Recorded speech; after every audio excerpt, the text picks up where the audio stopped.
always seen my dad as my role model. Beliau itu ibaratnya kompas dalam hidup aku. Karena apapun itu selalu beliau yang mengarahkan, terutama soal pendidikan. Aku ingat banget kata-kata beliau yang bilang, kita harus menuntut ilmu sampai ke negeri Cina. Dan aku setuju akan hal itu. Tapi pada tahun 2021 lalu, beliau berpulang.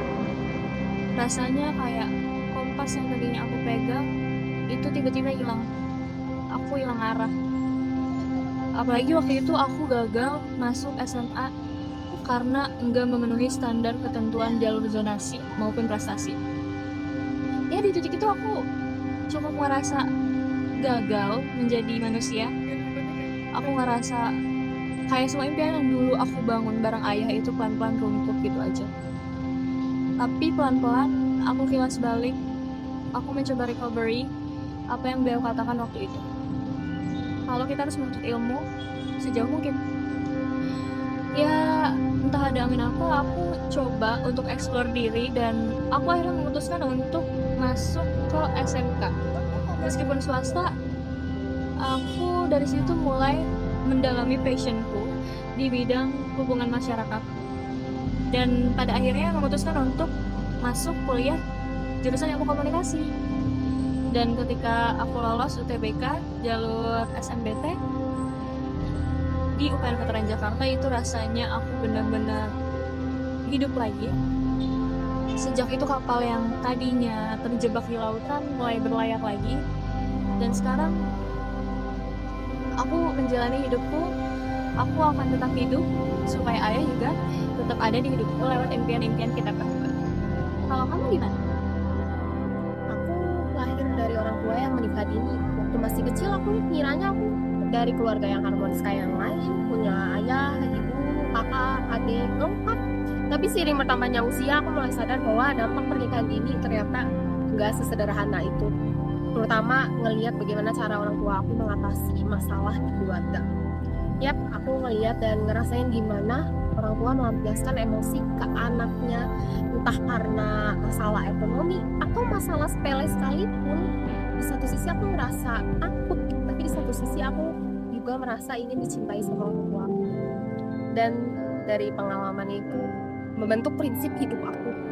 Aku gak mau nikah, aku mau child free.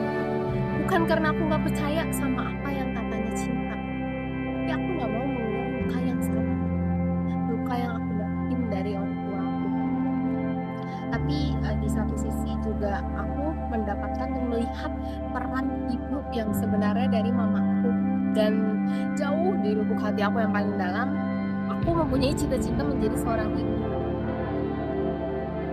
Tapi juga keraguan yang ketanam dalam diri aku itu karena sosok ayah dari papa aku ini itu membuat aku mundur dari cita-cita aku menjadi seorang ibu itu.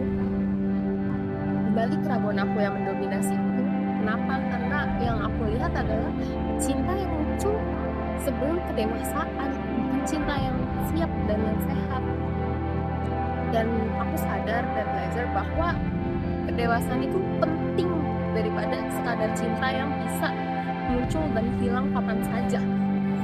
Dari situ aku mulai fokus sama diri aku sendiri, bagaimana mencintai diri aku sendiri, karena saat aku akan mencintai orang lain, aku akan sadar sepenuhnya aku punya tanggung jawab dan hati aku siap. Ibaratnya I want the right person at the right time with the right feel.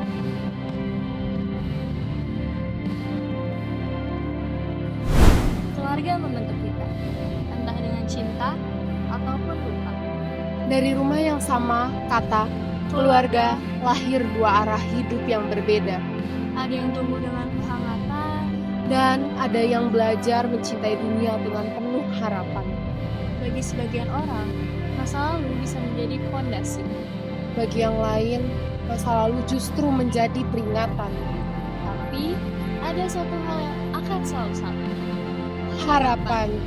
Semua orang hanya berusaha versi terbaik mereka, Tanpa harus mengulang kisah yang menciptakan luka.